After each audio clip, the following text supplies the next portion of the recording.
taken this time also as the three countries to bond and get to know each other very well on this trip. I wish to thank the party, the Communist Party of China, through the international department represented by the Vice Minister. And of course, Minister Jarrao himself received us in Beijing, for the warm welcome again from Beijing, the very fact of inviting us to come for the China-Africa Agricultural Forum. Since our arrival in this great country, almost on a daily basis, we have seen something new. We have deeply appreciated the achievement of our brothers and sisters in China. You talked of the great progress achieved since the policy of opening up of China, but I can tell you that what you have seen in terms of infrastructure, in terms of agricultural development, is very inspiring. I do not think any of us have seen so much maize, corn. We call it maize, but you call it corn, in one single day. We have the Vice Minister for Agriculture from Kenya. He agrees that we have not seen so much maize in one single day. Of course, this forum should have taken place in Jilin, but because of the flooding, it was shifted to Beijing, and we had occasion to continue to send our condolences to the affected families. We realized there's still about 400 people who are unaccounted for. We communicated our official condolences from Beijing, but we continue to pray and hope that the affected families will receive our feelings, heartfelt feelings and condolences. The old saying that seeing is believing, I think has been found true in the case of our three delegations.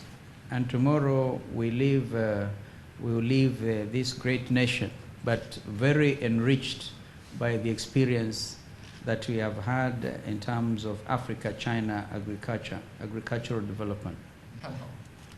We must also thank the administration, the party in Shandong province, because what I've noticed from this morning when we started driving from Weifang to Yantai is the amount of tree planting that has also been undertaken by the roadsides. We realize that afforestation is a serious matter here. It is definitely a useful lesson for us, because in Kenya, for instance, our tree cover is only 2% now, close to 2%, while the international accepted tree cover is 10%.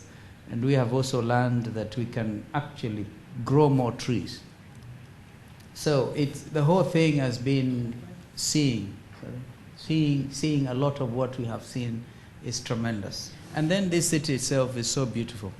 And so we want to take this opportunity, as you have said, to invite you to come and visit us in Africa, and more particularly countries of East Africa and the Horn of Africa. We have 5 countries which are members of the East African Community. These are Tanzania, Uganda, Kenya, Rwanda, and Burundi. So 2 of them are represented at this delegation. Kenya. And then we have the IGAD countries, Intergovernmental Authority on Development, which brings again Kenya and Ethiopia together. But these are countries that are truly good friends of the People's Republic of China, because the CPC has stood with those countries as we struggled for independence. And now we are struggling to liberate our people economically. We therefore take this opportunity to invite more investment from China. And of course, looking at this city, I'm reminded of our own city of Mombasa in Kenya. Your colleague, the party secretary in Beijing, has visited Mombasa. Maybe you should follow his footsteps and come and visit, and also maybe do some twinning or sister arrangement between Yantai and Mombasa.